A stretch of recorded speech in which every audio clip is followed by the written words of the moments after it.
Bonjour et bienvenue au Forum économique d'El Moudjahid. Cette reprise, on s'entamera avec nos amis pour la deuxième année consécutive qui vont nous présenter la 17e édition du Salon Carrefour de la formation continue du Conseil et de la certification. Ils sont déjà passés avec nous l'an dernier. Et cette année, ils sont à la 17e édition. Donc, nous avons l'honneur de recevoir cette édition qui se tiendra du 17 au 19 octobre au Palais de la Culture, comme ils nous ont habitués.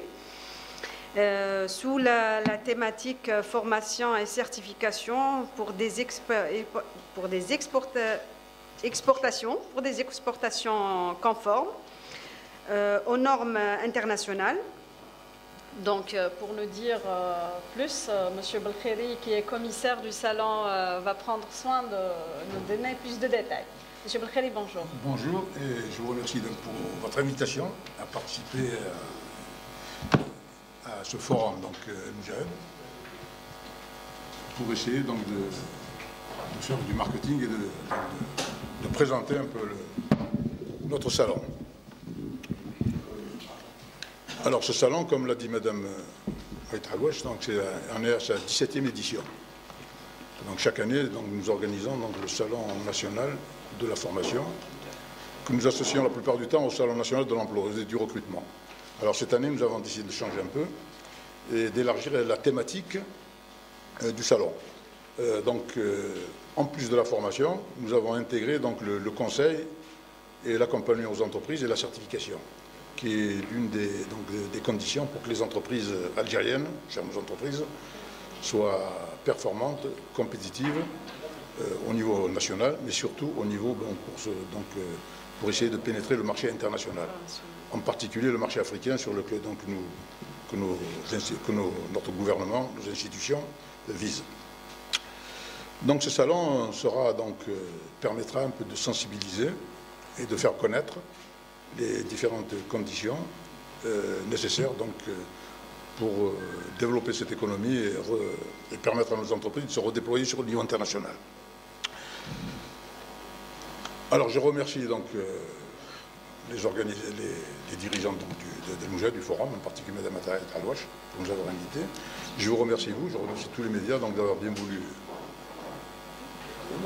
répondre à l'invitation de venir participer à ce forum. Donc tous les médias, la presse écrite, les médias audiovisuels. Et je remercie aussi les invités qui sont là, je vois les institutions, la douane et d'autres institutions qui sont ici. Pardon, je me suis un peu éloigné du micro. Et je remercie aussi nos partenaires qui participent et les sponsors qui participent à l'organisation de ce salon. Alors le salon va se dérouler d'ici 2 semaines, le 17, 18 et 19 octobre, au niveau du Palais de la Culture, comme nous avons l'habitude de le faire ces dernières années. Alors le salon comprendra 2 parties. Donc c'est un salon, comme on l'a dit tout à l'heure, de la formation, du consulting, du conseil et de la certification.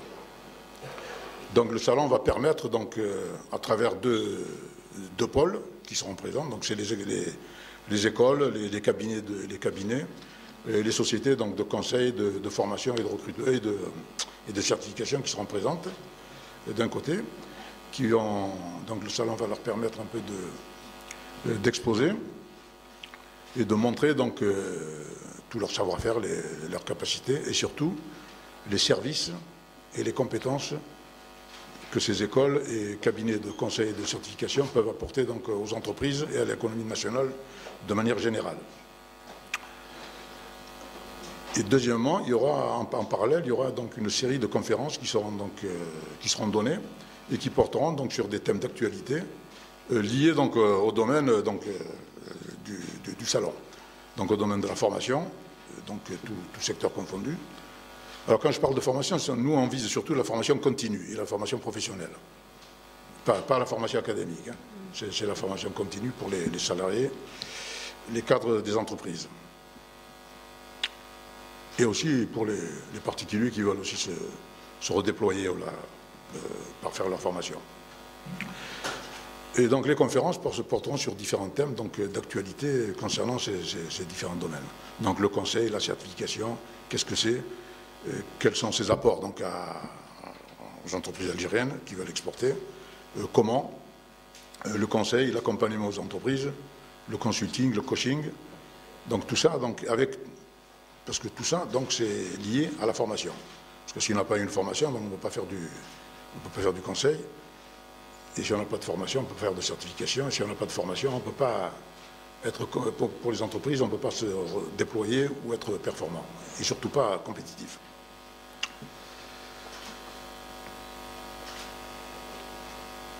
Alors, comme je l'ai dit, le salon va durer 3 jours. Donc 3 jours dans lesquels il y aura des entreprises, des écoles, des cabinets de consulting, de certification. Et nous avons invité évidemment les entreprises à venir. Nous avons invité les entreprises à venir à la rencontre de ces écoles et de ces cabinets de consulting et de certification pour voir comment ils peuvent être introduits, être appelés par les entreprises et les institutions de l'État aussi, parce que même les institutions de l'État, il y a des entreprises publiques, il y a des entreprises privées, il y a des institutions, comme certaines institutions de l'école, du ministère de l'Intérieur, du ministère des Finances, du ministère de l'Agriculture, du ministère du Commerce. Tout cela sont concernés par le conseil et la certification. Donc ils viendront pour, alors d'un côté, connaître les écoles et les cabinets qui peuvent leur offrir des prestations pour prendre en charge ce volet, certification, conseil, qualité, etc. Et deuxièmement, pour présenter eux-mêmes leurs activités. Et vu que c'est des institutions de l'État, présenter aussi les lois, les règlements qui portent sur ces différents secteurs. Par exemple, la formation, il y a des lois, parce que la formation, elle est prise en charge, donc elle est supervisée par le ministère de l'Enseignement supérieur, par le ministère de la Formation professionnelle et par le ministère de l'Industrie, qui a des entreprises publiques, qui ont des centres de formation professionnelle, etc. Donc il y a plusieurs institutions et ministères qui sont concernés par la formation continue.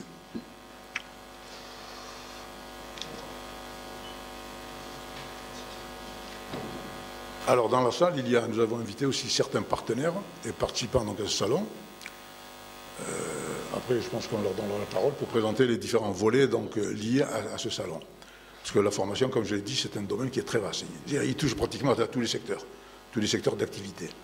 La formation concerne le management, concerne les aspects techniques, concerne la fabrication, concerne la production, elle concerne l'informatique, elle concerne la numérisation, elle concerne l'intelligence artificielle, elle concerne l'agriculture, elle concerne la lutte contre les incendies, elle concerne les techniques utilisées pour ces différents aspects, etc.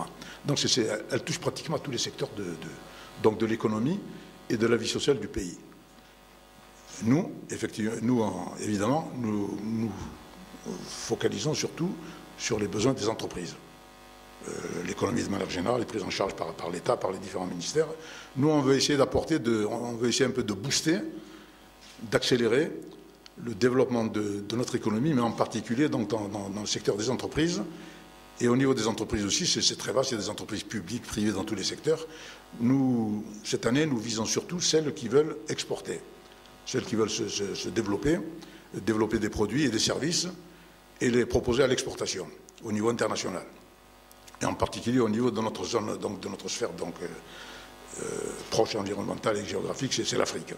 Donc nous voulons un peu aider, orienter ces différentes entreprises et leur montrer comment elles peuvent justement améliorer leur performance, leur compétitivité pour pouvoir se placer sur le marché international et africain. Et ceci grâce à l'apport des différents services qui seront proposés par ces écoles et ces cabinets de consulting et de certification qui seront présents. Je pense que... Donc nous souhaitons que vous nous donnez les nouveautés de cette année. Oui. Et qu'est-ce qui différencie cette édition des précédentes dans cette nouvelle conjoncture de l'Algérie nouvelle et ces nouveaux aspects qui s'imposent? Vous avez cité quelques-uns, donc la numérisation, l'intelligence artificielle, et ça c'est important. Donc qu'en est-il de ces aspects, M. Pré? Voilà, ok, merci pour la question. C'est bien, ça me permettra un peu de parler un peu plus en détail de ces aspects techniques et donc organisationnels. La nouveauté cette année, donc, comme je l'ai dit tout à l'heure, c'est qu'on a, d'habitude, nous faisons donc un salon, un carrefour donc, national de la formation continue et professionnelle, qui est déjà un secteur qui est déjà très vaste, comme je l'ai dit. Cette année, nous avons décidé d'y ajouter le conseil, c'est-à-dire le consulting et la certification. Parce que c'est des domaines qui sont très liés et qui vont ensemble. Parce que vous pouvez pas, parce qu'un cabinet de conseil ou de consulting ou un cabinet de certification a besoin de compétences justement pour proposer, pour réaliser des services qu'ils vont proposer aux entreprises. Et ces compétences, et qui vont les fournir, c'est les écoles de formation, évidemment. Donc, c'est des secteurs liés. Et ces trois secteurs, donc la formation professionnelle continue, le consulting, le conseil et la certification, sont les trois piliers sur lesquels donc, nos entreprises peuvent devenir compétitives, surtout au niveau international. Parce que sans ça, une entreprise qui n'est pas certifiée par elle ne peut pas exporter. La certification a été donc créée, c'est pas il y a longtemps, pour donc instaurer des méthodes et des normes internationales pour définir une sorte de langage international commun, c'est-à-dire dans le cadre de la mondialisation, qui permet à toutes les entreprises de n'importe quel pays d'échanger des services et des produits vers d'autres pays. Donc c'est une sorte de normalisation internationale. Donc la nouveauté, elle est là. Donc nous avons agité, donc c'est la première fois que nous organisons donc un salon dans lequel donc, nous allons donc inviter nous aurons la participation donc, de cabinets de certification. Certification sur la qualité, sur l'organisation, etc. Et c'est aussi, on l'a élargi aussi au monde du conseil. Le conseil aussi, c'est le conseil et le consulting, c'est un monde très vaste. Et c'est un domaine qui est très, qui est très dynamique, qui est donc au niveau des dernières techniques, ou le développement des dernières techniques, et qui est nécessaire pour accompagner les entreprises à parfaire leur efficacité, leur compétitivité, et donc pas uniquement sur le marché international, mais même sur le marché local. Donc une entreprise a besoin de conseils et d'accompagnement. Alors souvent dans une entreprise, pour se réorganiser, ou bien pour s'adapter au marché, c'est-à-dire aux besoins du marché, parce que l'entreprise, elle suit le marché. Une entreprise, donc, elle fabrique des produits, des biens donc, matériels ou bien des services donc, qui répondent à des besoins du marché. Il ne fabrique pas des produits comme ça, dans l'air, comme on le faisait à l'époque du socialisme. Non, donc, quand j'ai une entreprise, elle fabrique elle propose des produits et des services qui répondent à des besoins concrets du marché, national ou international. Donc, pour répondre à tout ça, alors ces besoins, ils varient aussi. Les besoins de la société algérienne, par exemple, d'aujourd'hui, ne sont pas les mêmes que ceux de la société algérienne d'il y a 10 ans, 20 ans, 30 ans. Donc, en termes même de gastronomie, en termes de vêtements, en termes de déplacement, en termes de vie sociale, en termes de loisirs, etc. Donc, les besoins évoluent. Donc, les entreprises doivent s'adapter. Et pour s'adapter, donc, elles ont besoin donc, de changer, d'améliorer leur organisation et leur efficacité. Parce que les entreprises, il n'y en a pas une seule, il y a beaucoup de concurrents. Quand une entreprise se crée dans un secteur, il y en a des dizaines d'autres qui se créent aussi, parce que le marché les attire. Donc il faut être compétitif. Donc il faut être, je veux dire, efficace, mais il faut être aussi compétitif. Alors pour ça, donc on a besoin de cabinets de consulting, parce que souvent à l'intérieur de l'entreprise, on n'a pas toutes les ressources, on a toutes les compétences nécessaires pour réorganiser l'entreprise, l'adapter, ou la créer de nouveaux services, ou de nouveaux produits qui répondent au marché. Alors, les entreprises donc, font appel à des cabinets de consulting qui, eux, ont l'expertise, ont des consultants très spécialisés, des experts dans différents domaines, et qui peuvent intervenir de manière ponctuelle. Le consulting, ça peut durer une journée comme ça peut durer une année. Mais en général, c'est des missions limitées dans le temps, pour répondre à un besoin de réorganisation ou d'efficacité donc, précis. Donc ça, c'est le rôle des cabinets de consulting. Donc ils sont nécessaires pour le développement, l'adaptation de nos entreprises donc, aux besoins du marché local et international. La certification, c'est pareil. Avant, très peu d'entreprises algériennes exportaient. Mais maintenant, de plus en plus, donc, il y en a qui exportent. D'ailleurs, même le gouvernement les encourage. Même le président lui-même a dit qu'on était passé, je crois, de 5 milliards d'exportations hors hydrocarbures, on va passer à 15 ou à 20 milliards, et chaque année de plus en plus. Donc, même l'État encourage donc, les entreprises locales donc, à développer l'exportation pour faire entrer des devises. Parce qu'on importe, c'est vrai, des produits comme le blé, tout ça, mais pour payer ce blé, tout ça, il faut des devises. Alors ces devises, donc il faut que d'autres entreprises algériennes exportent pour faire rentrer ces devises. Donc les cabinets de certification, là aussi, et de conseil interviennent justement pour permettre aux entreprises d'exporter. Parce que pour exporter au niveau international, il y a des normes. Comme je l'ai dit, il y a un langage international. Ce sont les normes, ce qu'on appelle ISO. Oui. ISO, donc elles doivent remplir. Quand vous voulez vendre des dates, si vous ne remplissez pas ces conditions ISO, concernant l'environnement, la qualité du produit, etc., eh bien, aucun pays ne vous ouvrira ses portes. Que ce soit la France, ou la Russie, ou les États-Unis, etc. Donc il faut que nos entreprises soient certifiées à l'international. Et donc là, ça aussi c'est nouveau. Parce qu'il y a quelques années encore, la certification, on ne connaissait même pas. À part dans certains cadres très techniques, qui portent sur la sécurité, voilà, etc. Là, effectivement, la certification, on l'a depuis longtemps. Il y a aussi certains domaines où la certification était connue et prise en charge, dans le domaine de la cybersécurité, par exemple. Là aussi, il y a des normes, parce que sinon, on s'ouvre, c'est surtout de plus en plus on s'ouvre sur Internet, on aurait eu de gros problèmes au niveau des institutions, etc. Là aussi, on s'est ouvert on a développé la certification de ces produits ou de ces services depuis longtemps. Mais le reste des entreprises, en particulier dans l'industrie chimique ou l'industrie agroalimentaire, etc., ne commencent à s'intéresser à la SEC que maintenant parce qu'ils souhaitent exporter. Ils souhaitent aussi répondre à des cahiers des charges, des appels d'offres des institutions nationales. Maintenant, les grands comptes nationaux aussi, comme la Sonatrach, la Sonelgaz, ou là, les douanes, ou le ministère de l'Intérieur, quand ils ont des appels d'offres, donc ils demandent à ce que l'entreprise soit certifiée pour s'aligner sur les produits internationaux. Parce que c'est une nécessité. Et la défense, n'en parlons pas parce que c'est encore aussi depuis toujours. On est obligé de s'aligner sur tout ce qui est ennemi potentiel. Donc tout ça, c'est un peu les nouveautés que ce salon a apportées. Les nouveautés, donc c'est un peu ça. C'est l'élargissement du domaine de la formation donc continue et professionnelle au conseil et à la certification. Alors quand je parle aussi de conseil et de consulting, là aussi, les experts, il faut qu'ils soient formés. Eux-mêmes proposent des services, mais ces services, ils vont les proposer à travers des consultants qui doivent être formés dans ces écoles de formation continue spécialisées. Oui, donc c'est des domaines qui sont très liés. Et c'est pour ça que nous avons décidé de l'élargir au conseil et à la certification. Voilà un peu ce qu'il y a de... Donc, et on espère qu'il y aura beaucoup plus d'écoles et de cabinets qui seront présents à ce salon. Moi, ce qui me désole, c'est qu'on n'est pas encore arrivé à la maturité au niveau des entreprises et des institutions de participer à des salons. Mais chaque année, on a quelques dizaines de participants. On arrive à 30, 40, 50, 60. C'est déjà bien, je veux dire, mais c'est pas assez, je trouve. Dans les autres pays, par exemple, des salons de ce type, ils s'en organisent chaque année. Je regarde sur Internet, sur le web, c'est par centaines de participants, c'est pas par dizaines, c'est par centaines. Parfois, c'est par milliers même. Et chez nous, il n'y a pas encore... Je prends le cas du salon, le Salon national de la formation, du consulting. Actuellement, je pense qu'on est les seuls à l'organiser, au niveau national. Donc, théoriquement, on devrait s'attendre à une participation quand même importante. J'espère qu'elle le sera, hein, parce on a déjà quand même un nombre important d'inscrits. Si c'est destiné à la formation et qu'il y ait je dirais, infime des écoles et de formation, donc...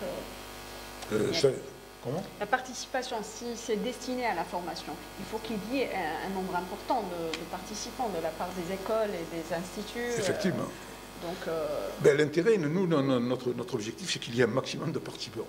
Aussi bien du côté des écoles, des cabinets donc de consulting et de certification, et aussi du côté des visiteurs aussi. Hein. Parce que l'objectif des écoles et des cabinets qui seront présents, c'est de rentrer en contact avec un nombre maximum d'entreprises, de particuliers, d'institutions, qui seront leurs clients potentiels. Les écoles qui seront là, les cabinets, eux, ils cherchent des clients, évidemment. Ils cherchent déjà à sensibiliser, à vulgariser un peu les techniques, les formations qu'ils proposent, et ils cherchent aussi à acquérir des clients. Les clients pour les écoles de formation, c'est qui? C'est surtout les entreprises. Et les individus, les citoyens aussi. Hein. Parce que la formation, elle concerne les deux volets. La formation continue, c'est les deux piliers un peu du développement des compétences, aussi bien pour les entreprises, dans le cadre de la prise en charge de leur plan de formation interne, puisque toute entreprise a un plan de formation interne, qu'elle doit donc développer pour mettre à jour, pour rendre donc, à jour les compétences de ses salariés et de ses cadres, donc chaque année, pour les rendre plus compétitifs, pour développer des produits, etc., etc. Pour les adapter aux nouvelles technologies, aux nouvelles techniques. Ça, c'est pour les entreprises, mais c'est aussi pour les citoyens. Il y a beaucoup de citoyens aussi qui étudient, là, qui travaillent, là, qui sont chômeurs, qui veulent parfaire leurs compétences, qui veulent changer de métier, qui veulent avoir un poste plus important. Dans une entreprise, par exemple, vous pouvez avoir des salariés, des cadres, qui veulent monter au niveau de la hiérarchie, qui veulent progresser. Pour ça, il faut acquérir des compétences complémentaires à travers la formation continue. Il y en a d'autres qui veulent changer de métier. Certains sortent de l'université, ils ont fait une licence ou un master en biologie ou en géologie, et ils vont se retrouver au chômage. Pourquoi? Parce qu'on en forme beaucoup plus que les besoins du marché national. Donc beaucoup vont devoir se reconvertir. Et pour se reconvertir, il n'y a pas mieux que les écoles de formation professionnelle, etc. etc. Hein? Monsieur Belkheli, on doit former selon le besoin du marché. Effectivement, ça c'est le rôle des écoles. Effectivement, toutes les écoles, je ne parle pas des écoles de formation en continu, les écoles de formation académique. C'est à l'université. Et les centres de formation professionnelle sont les premiers concernés. Ils doivent former en fonction du besoin du marché. Mais il y a toujours un décalage. L'université, normalement, doit former en fonction des besoins du marché, pas d'aujourd'hui, mais de dans 5 ans. Elle doit anticiper. Toutes les universités au niveau mondial, c'est en forme sur des spécialités qui doivent anticiper les besoins donc, du marché sur au moins 5 ans, je ne sais pas, 10 ans. Oui, mais ça, donc les ministères de l'enseignement supérieur font des efforts, effectivement. Ils essaient de s'adapter, c'est vrai, mais il y a toujours des lacunes. Il y a toujours des lacunes. Pourquoi aussi? Parce que les besoins aussi, les secteurs économiques évoluent des fois très vite. Ils évoluent donc plus vite que les capacités de l'université à s'adapter à ces nouveaux besoins, à ces nouveaux métiers. De nouveaux métiers se créent sans arrêt. Je prends le cas où vous avez parlé de l'intelligence artificielle tout à l'heure. Parce qu'on parle beaucoup de numérisation, de digitalisation, et maintenant d'intelligence artificielle, c'est vrai. C'est un des volets des TIC, des technologies d'information et de la communication, qui se développe actuellement très très très vite. Et là aussi, qui vont créer beaucoup de nouveaux métiers, qui vont en faire disparaître beaucoup. Il y a beaucoup d'anciens métiers qui vont disparaître grâce ou à cause de l'intelligence artificielle. Grâce parce qu'il y a des nouveaux, mais à cause parce qu'il y a beaucoup de gens qui vont se retrouver au chômage peut-être, malheureusement. Mais je veux dire, c'est une des conditions de l'évolution technologique. Il y a 20 ans, on ne parlait pas beaucoup d'intelligence artificielle, mais les universités formaient. Moi-même, j'ai fait un doctorat en intelligence artificielle en 1984. Ça fait combien? 30 ans. Ça fait combien? 30 ans, là. 30 ans déjà, ça c'est en France, hein, j'ai fait à Super-Héros à Toulouse. Déjà à l'époque, le ministère de l'enseignement supérieur français, les Allemands, les Américains, tout ça, donc lançaient déjà des formations sur l'intelligence artificielle. Parce qu'ils anticipaient sur 20, 30, 40 ans à l'avance. Maintenant, 30, 40 ans à l'avance, après plus tard je veux dire, l'IA est arrivée. Ils ont repris les mêmes principes, les mêmes méthodes qu'il y a 34 ans, mais maintenant ils peuvent les appliquer. Avant, on ne pouvait pas les appliquer. Moi, à l'époque, j'avais même développé des systèmes experts, mais qu'on ne pouvait pas appliquer parce que la technologie informatique ne suivait pas. Parce qu'il fallait des capacités très importantes en termes de mémoire et en termes de vitesse de calcul. Maintenant, la technologie le permet. Nous avons des ordinateurs maintenant qui calculent très très vite. Vous avez des petits smartphones qui sont plus puissants que les ordinateurs d'il y a 40 ans qui tenaient sur un bâtiment. Les mémoires sont multipliées aussi. L'intégration des circuits kiff-kiff. On est arrivé à créer ce qu'on appelle le big data. C'est des masses énormes, c'est pas des millions, c'est des milliards de données qui sont traitées dans des temps très très rapides. C'est grâce à ça que l'intelligence artificielle s'est lancée. Donc, c'est grâce à ce salon touche cet aspect-là, oui, pour expliquer au moins, surtout aux jeunes. Parce que c'est beaucoup plus, votre salon c'est destiné beaucoup plus aux jeunes, surtout aux universitaires et qui sont...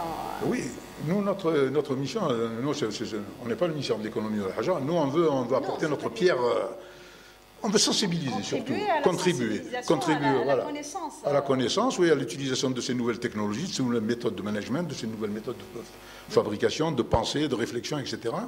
Nous, ce que nous voulons, c'est déjà permettre à ces écoles, à ces cabinets qui seront présents de présenter un peu tous ces programmes de formation, ces nouvelles technologies, etc. C'est de sensibiliser aussi les jeunes qui vont venir, qui vont écouter à la radio, à la télé, effectivement, qu'il y a quand même des nouvelles technologies qui sont en train de se mettre en place, des nouveaux types d'organisations qui sont en train de se mettre en place. Et puis de créer le besoin d'aller se former. Parce que ces compétences, ces informations, ces connaissances qui sont nécessaires donc, à la maîtrise de ces différents secteurs, où est-ce qu'on peut les acquérir? C'est pas à la maison, hein. C'est au niveau des écoles. C'est au niveau de l'université en premier, ou la centre de formation professionnelle, et après c'est au niveau des écoles de formation professionnelle continue. Alors la plupart des écoles de formation professionnelle continue sont des écoles privées. Maintenant, même les ministères ou les instituts étatiques commencent à créer des centres de formation au niveau des différentes entreprises, des institutions. Mais c'est surtout le privé. Hein. Ce n'est pas spécifique à l'Algérie, c'est de partout, c'est comme ça. Donc ces écoles sont là pour proposer donc, ces différentes connaissances, donc ces différentes formations qu'ils vont proposer donc, aux visiteurs. C'est pour ça que je disais les visiteurs, c'est les entreprises, vous voyez, qui en ont besoin, mais c'est aussi les citoyens. Les citoyens, c'est des étudiants qui ont terminé, là, qui n'ont pas terminé. Il y a même des étudiants peut-être qui sont en train d'être formés, mais qui pensent à élargir leurs compétences, leur champ d'intervention, d'activité, leur carrière, donc dans d'autres domaines. Et le nombre de participants, il est supérieur à celui de l'année dernière Il est à peu près du mois. Actuellement, nous avons une quarantaine d'écoles, de cabinets qui sont inscrits, mais on en a plusieurs dizaines qui ont donné leur intention de s'inscrire. Il y en a beaucoup qui s'inscrivent toujours la dernière semaine. Ils réfléchissent, là, je ne sais pas. Là aussi, il y a un problème d'organisme, de budget. Ça varie entre le public et le privé, ou c'est carrément le privé entre... La majorité, c'est du privé. Parce que la majorité des écoles de formation continue sont des écoles privées. En Algérie, il y en a plusieurs centaines. Je n'ai pas le chiffre exact, mais je pense que plusieurs milliers, je dirais même. Hein. Parce qu'il n'y a pas qu'à Alger, plusieurs centaines au niveau de la région d'Alger. Mais au niveau national, il y a plusieurs milliers. Mais au niveau étatique, vous avez quelques dizaines de centres de formation. En général, c'est les grandes entreprises. Kema la Sonatra, Kema la douane, Kema la Renault. Les grands ministères ont tous leurs écoles centres de formation continue. Hein. Là, ce qu'ils appellent de perfectionnement. L'armée ANAL, le ministère de l'Intérieur ANAL, le ministère de... mais c'est surtout ceux qui proposent des formations. Mais en général, les ministères ou les institutions publiques, eux, ils destinent leur formation à leur personnel. Ils ne sont pas ouverts en général au grand public. Ce qui sont ouverts, c'est les écoles privées. Et certaines écoles ou l'université de l'enseignement supérieur. Maintenant, beaucoup d'écoles offrent ce qu'on appelle des cursus de formation continue, ou la post-graduation. Je citerai le cas de l'INI, par l'ESI, plutôt l'École supérieure d'informatique à Ouetzmar, HEC par un collègue, je connais bien parce que j'enseigne dans ces écoles, j'ai enseigné plutôt. Ils ont un département de formation continue. Donc ils proposent des formations au profit des entreprises pour les plans de formation interne et des citoyens. En général, c'est des formations payantes, évidemment. Donc il y en a, de plus en plus, il y en a. De plus en plus, il y en a. Donc ils sont en train un peu de rattraper le retard. Parce qu'ailleurs, dans toutes les universités, il y a des formations continues. En France, par exemple, je cite la France parce qu'ils sont à côté de nous, c'est nos voisins. Hein. Aux États-Unis, n'en parlons pas, ça existe depuis longtemps. En France, dans toutes les universités, toutes les grandes écoles, il y a un département de formation continue. Et justement, qui est destiné à prendre en charge les formations pour les cadres des entreprises, perfectionnement pour les cadres des entreprises. Il y aura la participation des entreprises étrangères c'est un salon national. D'accord.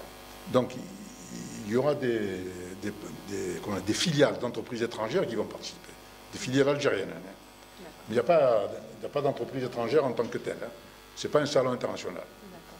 Donc, moi, je donnerai la parole à nos amis journalistes s'ils veulent. Ils ont des questions. Vous avez des questions? Mais s'il y a des sociétés étrangères qui veulent participer, elles sont les bienvenues. Hein. On n'est pas contre. Hein.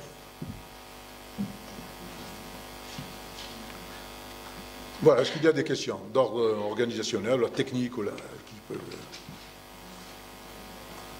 Donc, vous nous parlez un peu des thèmes des conférences qui vont être présentées Oui, tout à l'heure, j'avais dit que donc, le salon, c'est deux volets. Un lien avec la thématique.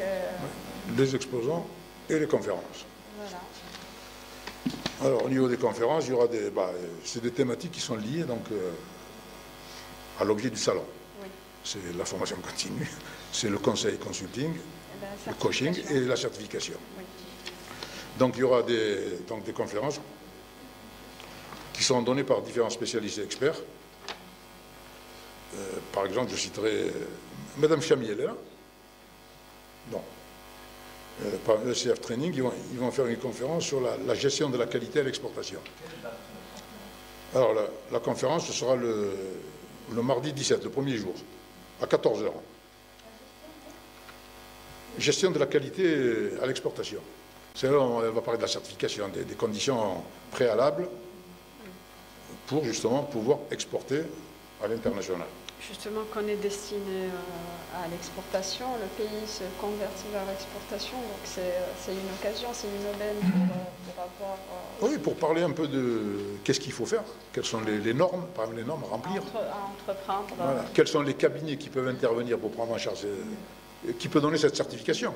Parce que ce n'est pas n'importe quel cabinet qui peut donner la certification.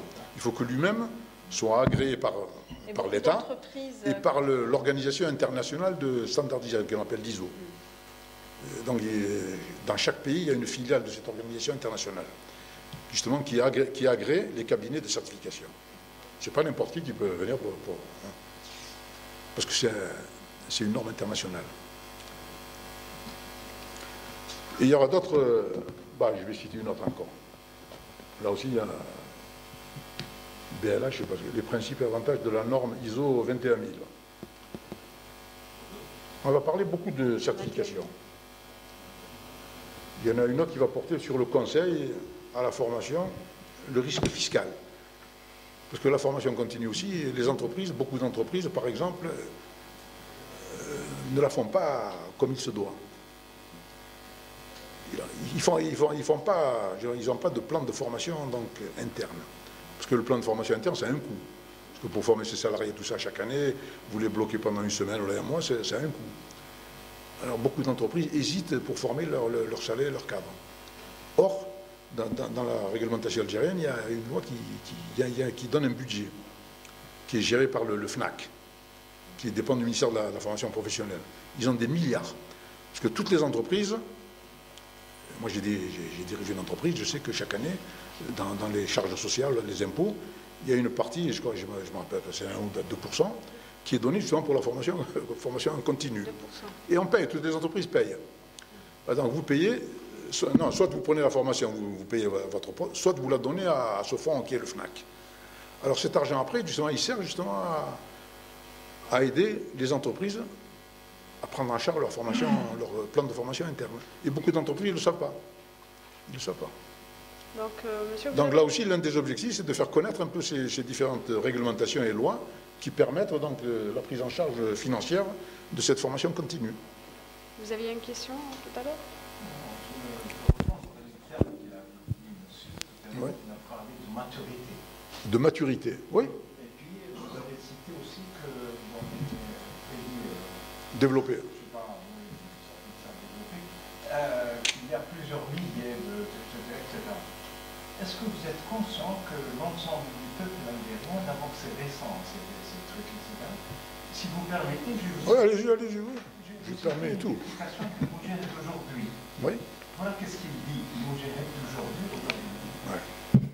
À retenir, l'État poursuit des processus de relance générale pour se relever et se défaire des effets de la précédente période dont les retombées ont été catastrophiques et très graves pour le pays. De quoi il parle? Oui, voilà, c'est important, oui, mais c'est en rapport avec votre terme de maturité. Vous comprenez par exemple pourquoi je suis là aujourd'hui? Je ne suis pas intéressé par tout ce que vous dites les écoles, mais je vais assister. Pourquoi? J'ai une petite fille qui a présenté son master de communication, ouais. C'est pour peut-être l'aider, l'orienter à faire, etc. Parce qu'elle n'a pas le temps de venir, etc. Ouais. Donc c'est très important de faire en sorte qu'on acquiert cette maturité qui nous manque d'une façon générale. Vous comprenez? Oui, dans beaucoup de domaines, oui. Non, on ne l'a pas encore. Dans tous les domaines, pas dans beaucoup, dans tous les domaines, à mon avis. Pas tous les domaines, pas tous les domaines. Il y a certains domaines qui sont très développés. Il y a certains domaines où on est très développé. Ça, c'est votre avis. La semaine passée, j'étais... un exemple. Non, j'ai le droit de dire mon Bien sûr, oui, je vous en prie. Je ne vous ai pas dit de ne pas le dire.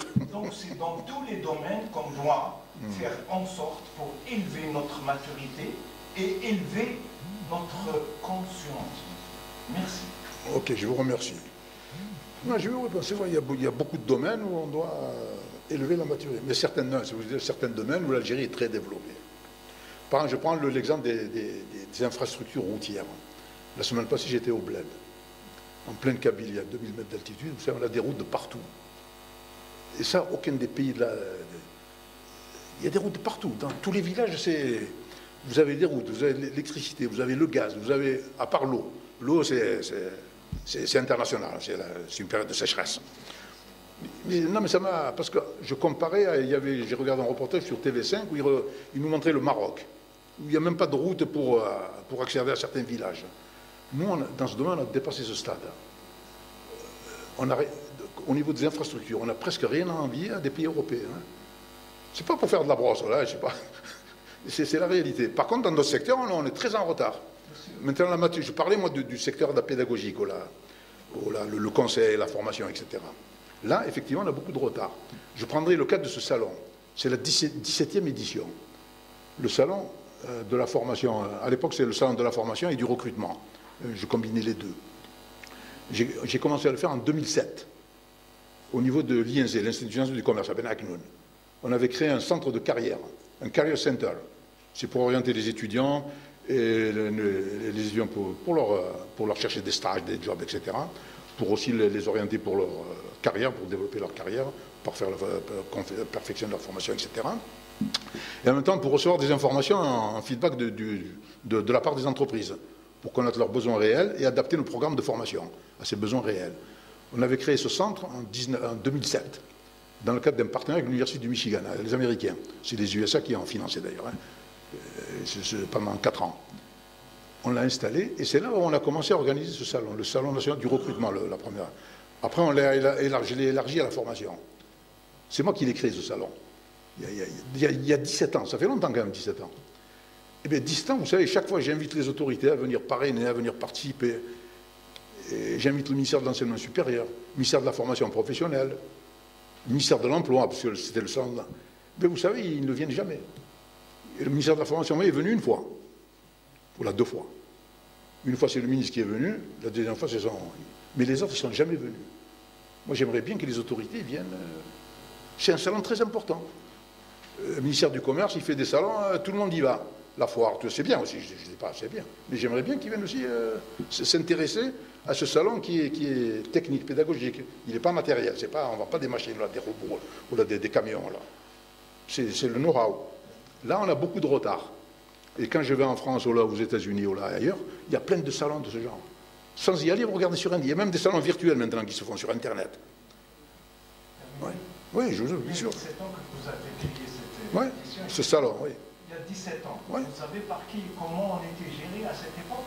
Par qui? Voilà pourquoi personne ne venait, personne ne savait. Oui, effectivement, oui. Donc c'est... Bah, dites-le, moi, je ne fais pas de politique. Hein. Moi, je suis un technocrate. S'il vous plaît. Pas de politique. S'il vous plaît. Voilà, ça. Vous avez raison, vous avez raison. S'il vous plaît. Pas seulement, parce que pourquoi? S'il vous plaît, moi je juge que ce salon... Ah, oui. Peut-être je connais votre région mieux que vous. Peut-être, oui, peut-être. Oui. Certainement, par mon profession. Et justement, Monsieur. regardez cette armada de jeunes qui nous entourent, il faut leur dire la vérité pour les aider à... S'il vous plaît. Oui, c'est bien, c'est bien. S'il vous plaît. C'est bien, c'est bien. Non, c'est bien, il a donné son avis, c'est bien. Voilà, oui. C'est une période, elle est passée maintenant, cette période. Donc ce salon ici aussi est une plateforme et un carrefour pour présenter les compétences et les idées novatrices. Notre mission, notre objectif, c'est de sensibiliser, de valoriser la compétence et de montrer comment on peut l'obtenir à travers des formations dans ces écoles, à travers ces cabinets de conseil qui peuvent donc proposer des services d'accompagnement aux entreprises. L'accompagnement, il peut concerner toutes les facettes de l'organisme d'une entreprise. Ça peut concerner l'organisation, la stratégie, la gestion des ressources humaines, la gestion de la production, l'audit de l'entreprise, le système d'information, la numérisation, toutes les facettes, la sécurité, l'environnement. Il y a beaucoup de choses. C'est ça que moi j'aimerais sensibiliser et parler. Voilà. Qui sont liés à l'économie nationale, voilà. C'est pratiquement ça, et c'est aussi une opportunité pour les jeunes aussi. Je pense que c'est une grande opportunité, mais il faudrait, c'est pour ça qu'on est là, et je vous remercie, les médias, vous jouez un très grand rôle. Parce que ce salon, si on l'organise, s'il n'est pas connu, si les médias n'en parlent pas, il n'y aura pas beaucoup de visiteurs, donc on aura échoué, on n'aura pas atteint notre objectif. Notre objectif, c'est qu'il y ait un maximum, des milliers, des dizaines de milliers, des centaines de milliers d'Algériens qui écoutent et qui entendent, qui sachent qu'il y a un salon qui est organisé, donc voilà, et qu'ils viennent, soit directement, alors qu'ils envoient quelqu'un de leur famille qui venait passer à ce salon, visiter et acquérir des connaissances, des connaissances, des informations à jour sur les différentes technologies, sur les différentes méthodes de gestion, sur la certification, sur ce qui se fait, sur le développement de la technologie, on peut parler même des drones, on peut parler de... Parce que tout est lié. Tout est lié. Et notre pays est obligé de suivre. Notre pays en suit. Vous ne pouvez pas rester vivre en autarcie, là, isolé. On est obligé de s'ouvrir. En plus, il y a la mondialisation qui s'est mise en place il y a longtemps. Il y a Internet maintenant. L'Algérie est devenue un peu un village du village global de la ville planétaire. Nous ne sommes qu'un élément. On est où on ne peut pas fermer. Vous fermez, vous avez Facebook, vous avez les réseaux sociaux, vous avez tout le monde, la population. À l'époque, quand il y avait la parabole, je me rappelle, on voulait, parce qu'il y avait certaines émissions qu'on voulait arrêter à l'époque. On pouvait le faire parce que certains technologies, du moins de manière locale. Mais maintenant, avec Internet, on ne peut plus le faire. Vous pouvez bloquer Internet d'un côté, il vous passe de l'autre côté, vous avez Facebook, vous avez WhatsApp, vous avez, je sais pas, vous avez LinkedIn, il y en a plein. Vous pouvez pas, aucun État ne peut, même la Corée du Sud, je pense qu'ils ne peuvent pas bloquer. Et l'information arrive à circuler. Donc, hein? Qu'est-ce que j'ai dit, la Corée du Sud? Non, la Corée du Nord, je voulais dire. La Corée du Sud sont très ouverts. Oui, donc ça évolue, ça évolue. C'est aussi une aubaine pour les entreprises de tisser des liens et de signer les contrats. Oui, effectivement. C'est l'objectif. L'objectif pour nous, c'est de faire rencontrer. C'est pour ça qu'on l'a appelé Carrefour. C'est un carrefour, c'est un lieu de rencontre entre les centres de formation, les écoles, les cabinets de consulting, de conseil et les entreprises qui sont à la recherche justement de ces cabinets, de ces écoles, pour prendre en charge leurs besoins en termes de développement de compétences, plan de formation interne, amélioration de leur compétitivité, etc. C'est un carrefour, c'est ça. Nous, c'est ce qu'on veut, c'est leur permettre de se réunir, c'est créer ce lieu comme ce lieu, qui sera donc le Palais de la Culture, pendant 3 jours où ils vont venir, vont se rencontrer, développer des partenariats. C'est du business, du B2B, business to business, dans les entreprises, les écoles, les cabinets de consulting, de certification, etc.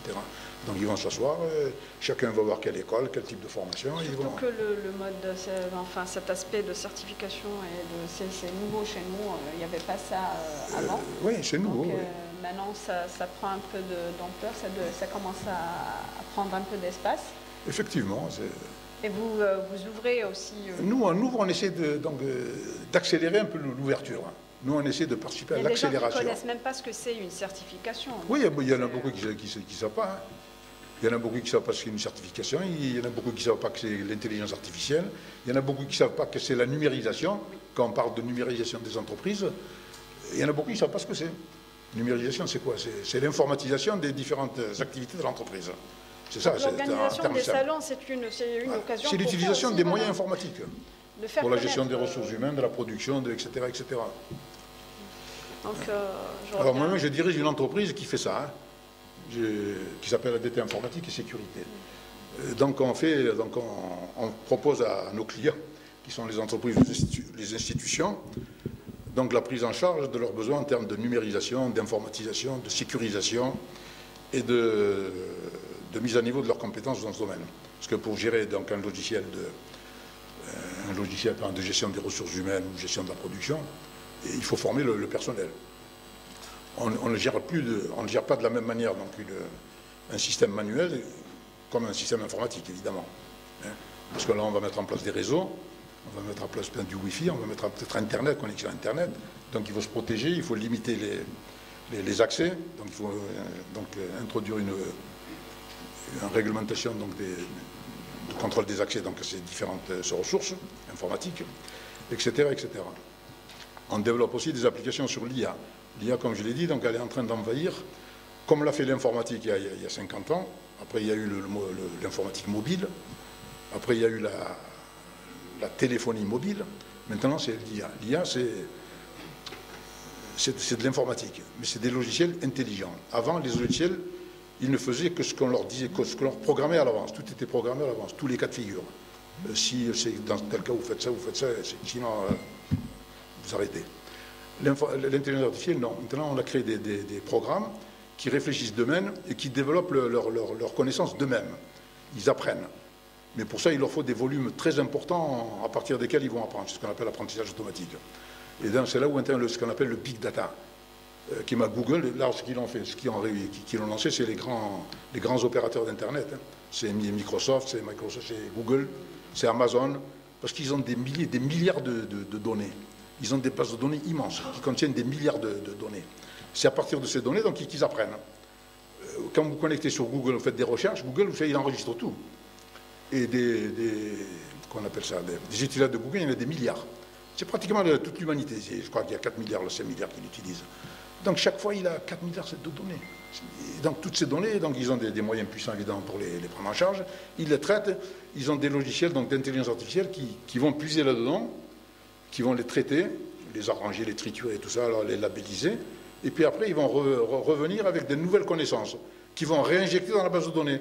Donc le logiciel de lui-même apprend de lui-même. Il n'a plus besoin de l'être humain. C'est pour ça qu'on dit qu'il y a de l'intelligence artificielle. Le logiciel de données, il raisonne comme l'être humain. D'ailleurs, il est basé sur le système de raisonnement logique. On appelle ça la logique des prédicats, des propositions. Si avec des règles d'inférence, etc., et vous avez des moteurs d'inférence derrière. D'ailleurs, pendant le salon, il y aura une conférence sur l'IA. C'est moi qui l'ai fait. Donc, si vous êtes intéressé, venez, je vous donnerai plus de détails. Moi, je me suis mis le dernier jour. Donc, monsieur Fkreli, il y a un aspect sur l'exportation des services. Et qui n'est pas encore puisé dans le pays, c'est aussi très important, cet aspect-là. Alors là aussi, il y a beaucoup de freins. Vous parlez de l'exportation des services. Services, oui. Oui, parce que l'État vise à développer les exportations tout azimut. Produits, agricoles, industriels, manufacturés, et les services. Alors les services, souvent c'est des services immatériels. C'est de la formation, c'est du conseil, c'est du... Que vous appelez service? C'est ça, c'est immatériel. Voilà, tout ce qui n'est pas...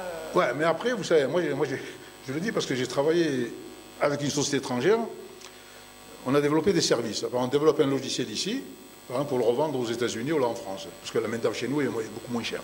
L'ingénieur informaticien en Algérie, il est payé peut-être 10 fois moins que l'ingénieur français. C'est pas un ingénieur, c'est l'échelle à peu près 10 fois plus. Donc ils préfèrent, donc ils sous-traitent. Donc nous on développe des logiciels et on les vend à des éditeurs par exemple européens, français ou anglais ou là. Après pour se faire payer c'est tout un problème. Pour se faire payer. Alors moi j'ai travaillé pendant un certain temps, ils me payaient, ils m'envoyaient des dollars par exemple. Alors les dollars, j'avais pas le droit de les prendre en dollars, ils me les donnaient en dinars. Et encore c'est très compliqué à la belle. Après ça décourage. D'ailleurs je me suis arrêté après. Ça décourage. Voilà, il y en a d'autres, qu'est-ce qu'ils ont fait? Ils font de la traduction de l'anglais, voilà. Anglais, arabe ou la français, pour des sociétés étrangères aussi. Ils se font payer aussi en dollars ou en euros. Et bien, ils ne peuvent pas se faire payer ici, qu'est-ce qu'ils font? Ils ont été ouvrir des comptes à Tunis. Tunisie, ils reçoivent les dollars, ils vous les donnent. Non. Mais entre-temps, ils les utilisent. C'est des... encore. Il y a beaucoup de bureaucratie au niveau bancaire. Et maintenant, alors, ce que dit le monsieur aussi, ça, c'est un problème d'adaptation. Ça aussi, il faut l'adapter.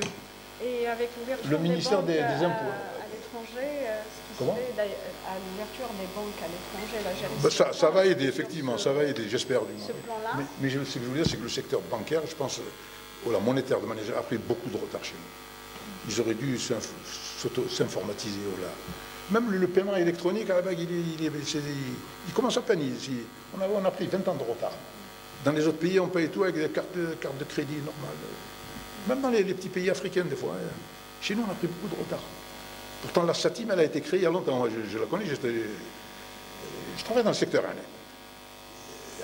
Ils n'ont pas fait grand-chose. Ce n'est que maintenant que les paiements électroniques, mobiles, qu'on commence, c'est bien. Mais l'informatisation du ministère des Finances. Heureusement que le président leur a donné l'ordre de s'informatiser, je crois, cette année. Oui. Et ils auraient pu le faire il y a 20 ans. Pourquoi ils n'ont pas informatisé les impôts, par exemple? On aurait pu le faire il y a 20 ans. Nous-mêmes, on leur proposait nos services pour informatiser. Et à chaque fois, il n'y avait pas d'appel d'offres. Donc, ils ont pris beaucoup de retard. Ça, c'est un problème de volonté, de bureaucratie, je dirais. On peut avancer beaucoup plus vite. On a les compétences. Hein. Actuellement, on a beaucoup d'ingénieurs en informatique qui sont formés à Alger, à Constantine, à Tizi Ouzou, à Blida. Il y en a plein. On a les compétences. La preuve, il y en a beaucoup qui sont à l'étranger. Ils vont en France, au Canada, aux États-Unis. Il ne suffit pas de former, mais d'exploiter. Il faut exploiter aussi, oui. Formation. Et pour exploiter, il faut qu'au niveau des directions, il faut que ça commence par le directeur général, le PDG. Parce que c'est lui qui doit insuffler cette politique, voilà, ces idées de modernisation, d'innovation, de rénovation. Il faut que ça vienne d'en haut. Alors c'est bien que le président de la République, moi ça m'a plu. Il leur a donné l'ordre, j'espère qu'ils vont le faire rapidement. Qu'ils ne vont pas trouver encore. Parce que le secteur financier, c'est la base. C'est lui qui lie tous les autres.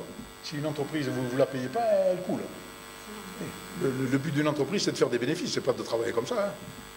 C'est avec ces bénéfices qu'elle va redévelopper d'autres produits, etc., etc. Donc c'est un secteur stratégique qu'il faut moderniser au plus vite. Et on en a les moyens. Et si on veut toucher les marchés... Alors maintenant, pour l'exportation, c'est encore pire. Parce que chez nous, la bureaucratie, on est chez nous, je veux dire, mais à l'étranger, oui, si vous ne remplissez pas les conditions, vous passez par. Hein. Il n'y a pas de populisme, de socialisme. Vous en êtes à la 17e édition, vous ne songez pas à internationaliser ce salon? Peut-être, oui, peut-être. J'y ai pas pensé, mais oui. Ben non, on a toujours pensé travailler en local, algérien, mais effectivement, ça serait bien de s'ouvrir peut-être. Organiser un salon international, au moins inviter les pays limitrophes, les pays africains, oui. Les pays de la rive nord, la France, l'Italie, l'Espagne, l'Angleterre, même les États-Unis. Hein. Surtout qu'on se penche vers l'Afrique. Oui, oui. Je pense qu'on en a les capacités, on en a les capacités, on peut le faire. Hein. C'est un problème, il faut décider. Voilà. Mais il faudrait aussi que les autorités nous facilitent. Il faudrait diminuer cette bureaucratie. Parce que dès que vous parlez étranger, et après il faudra des visas, il faudra faciliter le temps de visa. Il y a tout un... Donc c'est la bureaucratie, il faudra la supprimer, la diminuer. Mais c'est une très bonne idée. Et on va y penser. Donc je donne aussi encore une fois la parole à la salle. Si vous avez des questions... Bah, posez des questions, mais tout à l'heure, il n'y a que nous qui parlons. J'aimerais bien que vous parliez un petit peu aussi. Allez-y. Vous vous présentez s'il vous plaît, comme ça on sait qui c'est. Bonjour, c'est Sofiane Alioun du journal Le Chiffre d'Affaires. Donc la question c'est, elle me semble, est-ce qu'il faut imposer certains critères pour devenir exportateur? Parce que le fait d'avoir des ambitions pour exporter à 10 ou à 20 milliards, c'est un chiffre, c'est une volonté ambitieuse, mais pour la mettre en œuvre, il faut respecter quelques critères. C'est-à-dire il ne s'agit pas seulement de respecter qualité-prix, parce qu'il y a d'autres critères, l'étude du marché, le temps, la saison, etc. Donc aussi les institutions qui vont avec, c'est-à-dire les douanes, c'est-à-dire pour la rapidité des produits, par exemple, périssables, la logistique. C'est-à-dire il faut les accompagner avec d'autres éléments. Est-ce qu'il ne faut pas d'abord fixer qui devrait être un exportateur? C'est-à-dire exporter pour exporter, ça ne tient pas la route pour longtemps parce que les choses évoluent. Et aussi, les institutions sont un peu en retard, c'est-à-dire ce que vous venez de mentionner, c'est-à-dire la bureaucratie. Donc, par exemple, la digitalisation ou la numérisation des douanes, donc ça remonte au ministère des Finances, donc y compris le système bancaire, c'est-à-dire la monnaie, etc. Donc, est-ce qu'il ne faut pas d'abord mettre une charte pour devenir exportateur et imposer aux corps constitués ou bien aux institutions concernées une certaine formation, je ne dis pas obligatoire, mais nécessaire pour faire réussir les objectifs tracés, premièrement. Au moins, on va essayer de point de vue pédagogique d'abord, comment on peut incarner ou réaliser ces objectifs. Merci. Effectivement, je vous remercie pour votre question. Effectivement, pour être capable d'exporter, il y a toute une série, une panoplie donc, de conditions à remplir. Alors des conditions qui dépendent de l'entreprise elle-même et des conditions qui dépendent aussi des institutions. Parce que l'entreprise, elle ne travaille pas toute seule, elle travaille dans un milieu, dans un environnement qui s'appelle l'Algérie, qui a des lois, qui a des ministères, etc. Donc c'est les deux. Alors maintenant au niveau de l'entreprise, je l'ai dit, et c'est le rôle un peu de ce salon, il faut déjà la première condition, il faut que l'entreprise, pour qu'elle soit exportée, il faut qu'elle soit certifiée dans des différentes certifications. Après, je vous donnerai les détails si vous voulez, mais Il faut qu'elle soit aussi au niveau de la qualité ISO 9000, au niveau de l'environnement, il y a beaucoup de... Donc il faut qu'elle le soit. Par exemple, si elle fabrique des, je sais pas moi, des machines à laver, par exemple, de les exporter, il y a des normes qu'il faut... Ça, c'est déjà une chose. Alors, pour satisfaire ces normes, l'entreprise aussi doit se réorganiser. Parce que la certification, vous savez, c'est quoi? C'est un cabinet, c'est une sorte de cabinet d'audit qui passe et qui contrôle tout. Qui contrôle comment vous produisez, comment vous gérez votre personnel, la sécurité de votre personnel, la motivation de votre personnel, la qualité de vos intrants, c'est-à-dire la matière première que vous utilisez, etc., etc. Il y a plein de choses qu'ils vont contrôler et que vous devez donc remplir les conditions. Donc ça, c'est au niveau interne. Donc pour remplir, il faut former votre personnel. L'organisation de votre société doit répondre à ces normes. Donc ça prend du temps et ça prend des ressources financières pour le faire. Mais l'entreprise doit le faire, première condition. Et deuxième, il y a les conditions qui dépendent de l'État. Là aussi, l'État intervient. Le premier, je dirais, c'est les douanes. Parce que pour exporter, il faut passer par ce qui est normal. Dans tous les pays, on passe par la douane, pour importer ou là pour exporter. Là aussi, il faut que la douane joue le jeu. Il faut que les banques jouent le jeu. Parce que quand vous exportez, ils vont vous payer d'une banque à une autre, je ne sais pas, la banque locale, puis la banque du pays qui va acheter. En France, ou en Russie, ou aux États-Unis, ou au Canada, je ne sais pas où. Donc il faut que le système bancaire en Tana suive aussi. Le système donc, de contrôle douanier, le système bancaire, le système du ministère de l'Intérieur, c'est tout ça qui doit. Le ministère du Commerce aussi, qui a un rôle important, qui a un rôle important à jouer. D'ailleurs, on le sent actuellement, depuis un an ou deux, je pense qu'il y a de grandes perturbations au niveau du ministère du Commerce. Ils ont voulu donc réduire les importations, mais je pense qu'ils n'ont pas fait ils n'ont pas su le faire. Après, ils ont bloqué ils ont désorganisé le commerce au niveau national. Il y a plein de pénuries. Je cherche du riz, ça fait 2 mois que je n'ai pas vu de riz. Vous cherchez des lentilles maquinches. Vous cherchez des fois c'est du lait, des fois c'est l'huile, des fois... Avant, on n'avait pas ça. Même les dentistes, dernièrement, il y a eu une pénurie. Les années... Moi, j'ai des amis dentistes. Même là, j'étais chez le dentiste, il n'avait pas d'anesthésien. C'est grave, ça. L'objectif, au début, il était bien. C'était de réduire les importations, c'est vrai. Pour réduire un peu les dépenses en devises. Mais comment le faire, ça, c'est autre chose. Ils n'ont pas su le faire. Après, même le ministre, il l'a enlevé. Mais les perturbations, elles perdent jusqu'à maintenant. Est-ce qu'on doit, d'après vous, est-ce qu'on doit mettre des critères pour devenir exportateur et aussi pour les entreprises publiques? Parce que les entreprises publiques... Il faut mettre, effectivement, il faut mettre des critères. La certification pour les entreprises elles-mêmes et une sorte de certification aussi pour les institutions qui participent à l'exportation. C'est le ministère du Commerce avec Algec, je crois, ils ont une institution qui s'appelle Algec, qui est à Mohamedia, je crois, qui s'occupe de coordonner un peu, de piloter et d'organiser la politique de l'exportation. Là aussi, il faut qu'ils soient organiques, qu'ils jouent le jeu aussi. S'ils vous bloquent, s'ils ne vous donnent pas l'information nécessaire, il faudrait qu'ils aient un site web déjà sur lequel on peut voir toutes ces informations. Comment être exportateur. Je pense qu'il n'existe même pas, je ne l'ai pas vu ce site, et ça, c'est déjà la première des choses, c'est la moindre des choses à faire. Le ministère du Commerce, les douanes, la même chose. Les douanes aussi doivent avoir un site public sur lequel les exportateurs pourront avoir toutes les informations nécessaires qui leur garantissent que leurs produits seront exportés dans de bonnes conditions, rentables et qui gagnent de l'argent. Il ne faudrait pas qu'ils arrivent au port là-bas à Marseille ou là, à Londres et qu'ils soient bloqués, que leurs marchandises pourrissent et qu'ils perdent tout. Tout ça, c'est un tout. C'est un tout. Donc il faudrait que les entreprises et les institutions jouent le jeu. Ça, c'est la bureaucratie. Il faut diminuer la bureaucratie. D'ailleurs, souvent, on l'a vu, le président lui-même, il a dit. Il a donné des instructions, un programme. Ça, au niveau de l'application, les ministères ne suivent pas. Ils ne suivent pas. Combien de fois, il les a engueulés. Donc, il faudrait les remuer un peu plus que ça, peut-être. Il faudrait qu'ils fassent appel aussi à des compétences dans ce pays. Il faudrait qu'ils fassent appel à eux. Qu'ils leur demandent conseil. Moi, j'aimerais bien qu'on m'appelle, qu'on me demande conseil au niveau du... Mais ils ne l'ont jamais fait. Ça fait 17 ans que j'organise ce salon. Jamais aucune institution n'est venue me demander conseil pour comment organiser la formation dans ce domaine, le conseil. Là. Pourtant, j'ai beaucoup de connaissances. Et des gens comme moi, il y en a des milliers. Bonjour, Salim Benalla, journal L'Expression. Donc, s'il vous plaît, est-ce qu'on peut avoir quelques noms d'experts qui vont animer les conférences? Les noms, vous l'aurez bientôt le programme, là, j'ai l'avant-projet. Je peux vous donner des noms. Par exemple, la gestion de la qualité de l'exportation, c'est Madame Chami Ahlam. C'est une spécialiste du domaine. Elle enseigne tout ça. Un autre, là, j'ai pas son nom celui-là.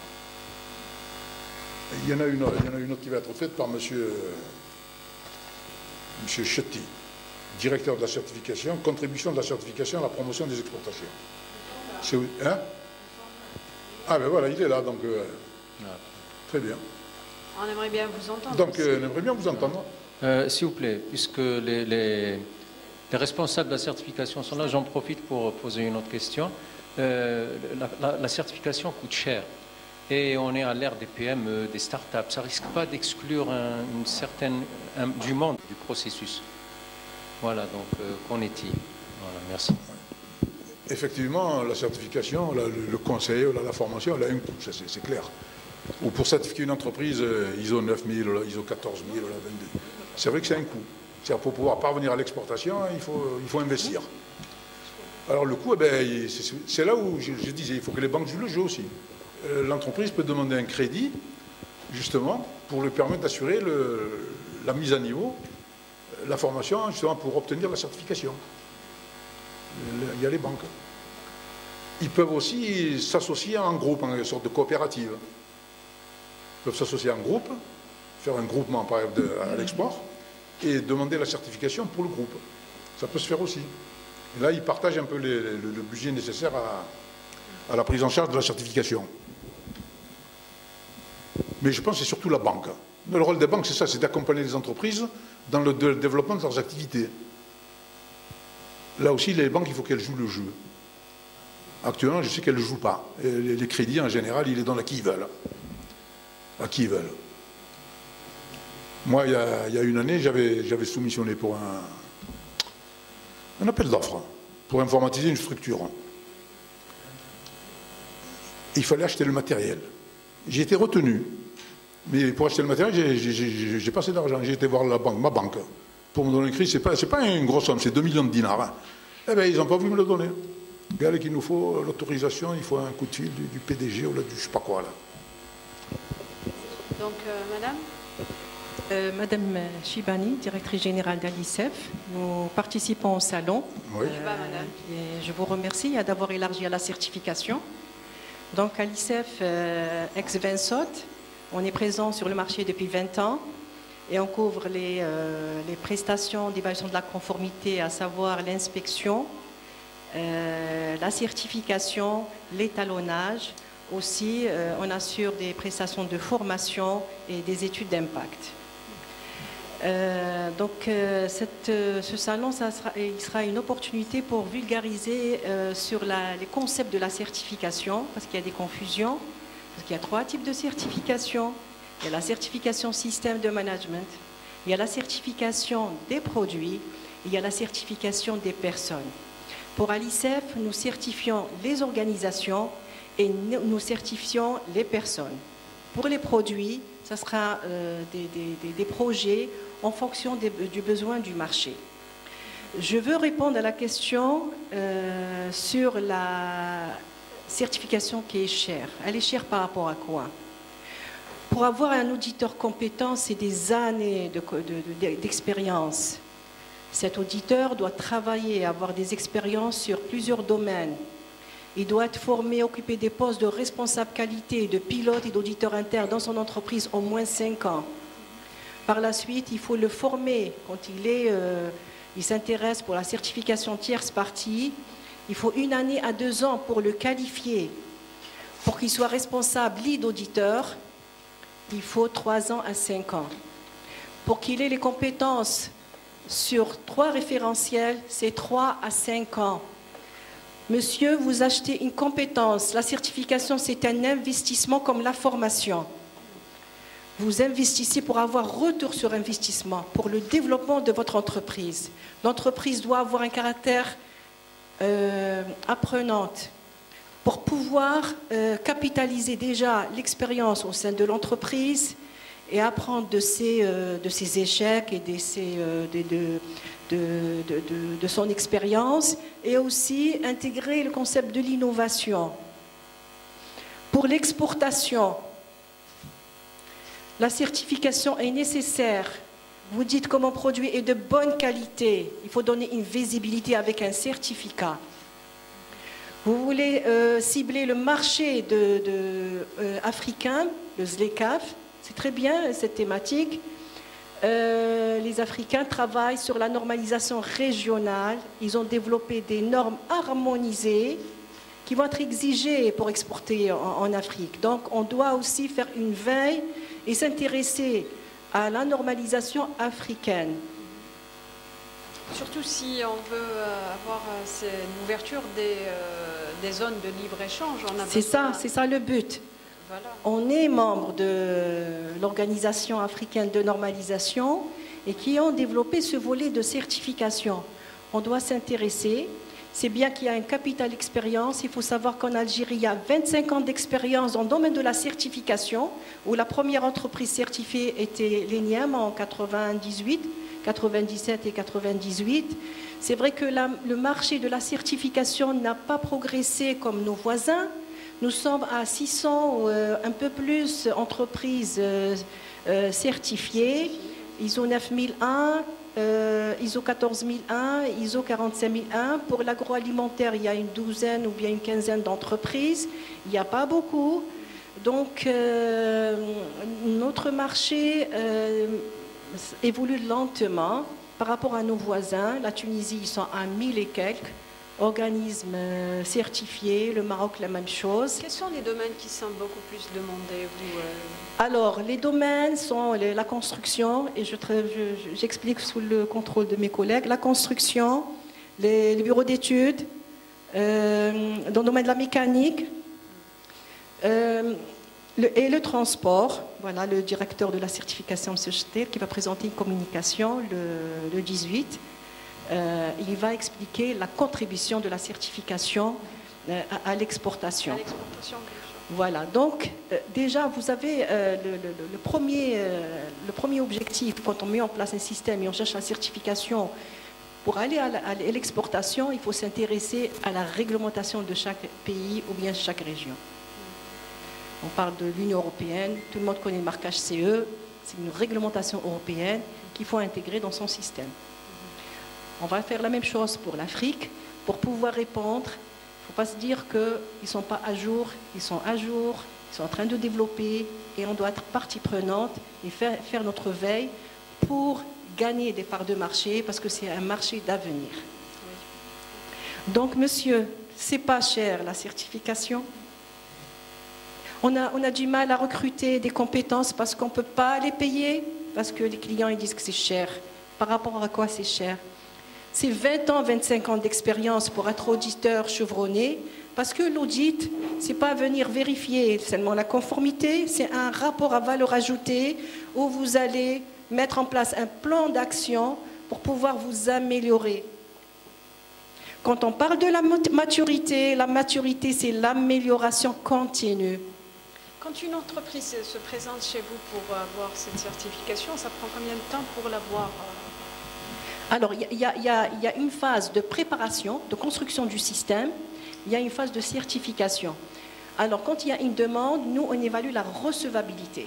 Est-ce que le demandeur, bien le prospect ou le client est recevable? Est-ce qu'il a bouclé son système? Il y a des phases, il faut mettre en place des procédures, des documents, il faut former, il faut faire son audit interne, il faut faire une revue de direction. Bon, c'est un peu technique. Il y a des exigences.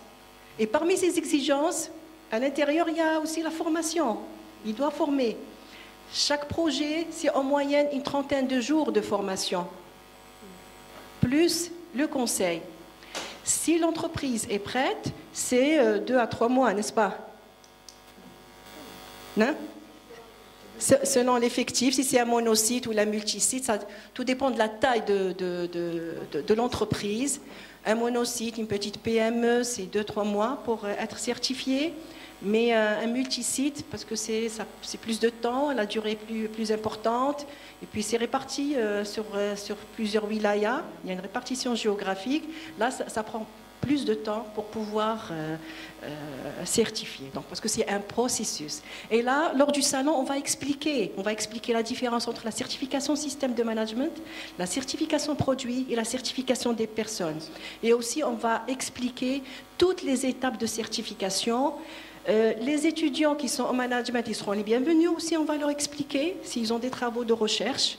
Donc, ça sera l'occasion de vulgariser et de clarifier parce qu'il y a des confusions à ce jour sur la différence entre la certification produit et certification système.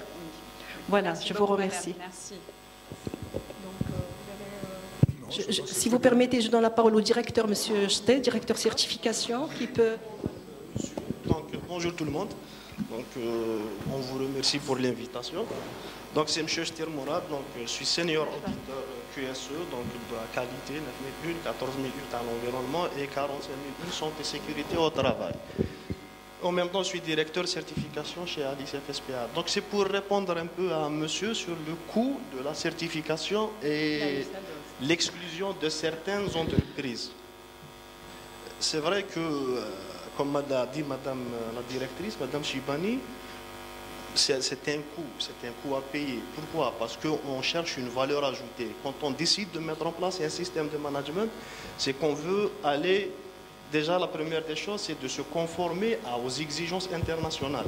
Donc, qui dit se conformer aux exigences internationales, donc il y a toute une logistique à mettre en place, et tout, notamment que ce soit en ressources financières ou là, humaines. C'est un investissement. Donc,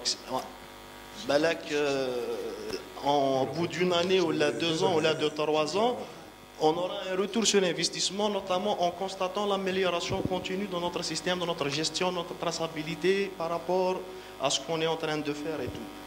Il y a aussi, l'État, je pense, à la pensée à ça aussi, donc il y a une aide. Il y a de l'aide pour les organismes qui veulent se certifier. Donc il y a le ministère de l'Industrie qui met où il y a certains critères à qui il faut répondre. Vous pouvez déposer votre dossier et vous commencez votre processus de certification, et au bout de, je ne sais pas, après le traitement et tout du dossier, donc vous aurez jusqu'à 80% de remboursement sur le coût de la certification. Donc déjà là, c'est un avantage. Donc ça encourage un peu les entreprises à aller vers ce processus de certification. Notamment, vous avez évoqué un sujet qui est très important et une thématique qui est très importante, c'est l'exportation. C'est le rôle de la certification à l'exportation. Vous savez, statistiquement parlant, en Algérie, on est un peu dans les entreprises qui sont certifiées. Il n'y a pas beaucoup d'entreprises qui sont certifiées. Très en retard. 600. On est environ 600. Dans les dernières, on peut dire que statistiquement, c'est... D'après l'ISO, on est à 600 entreprises. Si on regarde les voisins... Sur la durée d'année, 600 depuis combien de temps? Sur 25 ans. Sur 25 ans, on est à 600 entreprises certifiées. Donc c'est peu. C'est rien. C'est rien. C'est infime si on compare les voisins. Si on se compare aux entreprises européennes ou les chinoises ou les américaines. Mais non, mais il faut avoir cette pensée. Parce qu'il ne faut pas se renfermer derrière. Bon, on va se dire ça, c'est les Européens, on ne peut pas arriver à leur niveau. Parce que je reviens, monsieur, il a dit qu'il y a de la compétence. Il y a de la compétence en Algérie. Il faut savoir l'exploiter. Oui, il faut. D'ailleurs, il y a eu cette politique de dépendance à tout ce qui est hydrocarbures au Camel. Et on va aller à l'exportation du savoir, du service, du produit au Camel. Donc tout ça, il faut mettre en place. Je pense que l'un des outils, c'est de mettre en place un système de management. Parce que là, quand on met un système de management, là déjà, on est conforme. On est sur la même longueur. On est c'est-à-dire, on est au même niveau, du moins, on essaie d'être au même niveau que les entreprises étrangères. Parce que quand on présente un certificat quand même, vous êtes une entreprise certifiée en 9001, beaucoup plus c'est celle qui est répondue. C'est la 9001, c'est la qualité, parce que Après, il y a la 14001 et la 45000. Bon. Il y a certains organismes internationaux qui exigent que les hommes qu'on a une certification sur la santé et sécurité au travail, qui est très importante aussi, parce qu'il faut passer ça, c'est l'outil de travail dans les entreprises. Et il y a aussi l'environnement, avec la démarche la volonté de respecter tout ce qui est loi sur l'environnement au Cap. Donc, si on a une entreprise qui est certifiée, on présente le certificat, donc il y a une assurance avec les étrangers. Parce qu'à l'âge, on peut démontrer notre traçabilité, c'est-à-dire le produit ou le service fait, il y a une traçabilité qui se fait, de la planification jusqu'à la réalisation, jusqu'à la validation du produit, jusqu'à la libération du produit. Tout ça, je ne dis pas que c'est une culture, non. Moi, je veux que les entreprises, que l'État, les organismes, les organisations, vraiment travaillent dessus. Et je souhaite aussi que le salon soit un outil de sensibiliser les entreprises à aller dans ce processus de certification parce que c'est très important. Très important pour répondre aux exigences avec le marché international.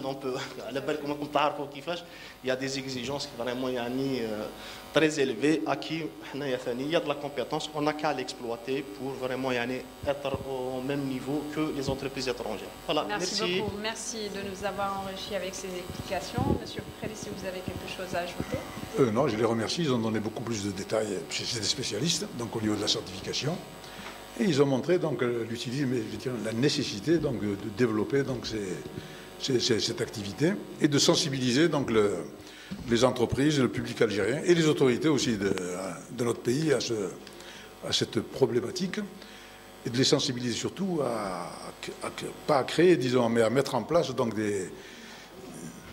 mettre leur organisation de telle manière qu'elle facilite toutes ces activités d'exportation en diminuant la bureaucratie et en donnant des instructions donc aux banques, aux différentes institutions pour qu'elles se mettent à niveau, qu'elles facilitent le travail de ces entreprises, de ces cabinets, etc., qui développent donc leurs activités à l'exportation. Merci beaucoup, je vous remercie et on vous retrouve la semaine prochaine. Voilà. Merci beaucoup. Au revoir. Je vous remercie.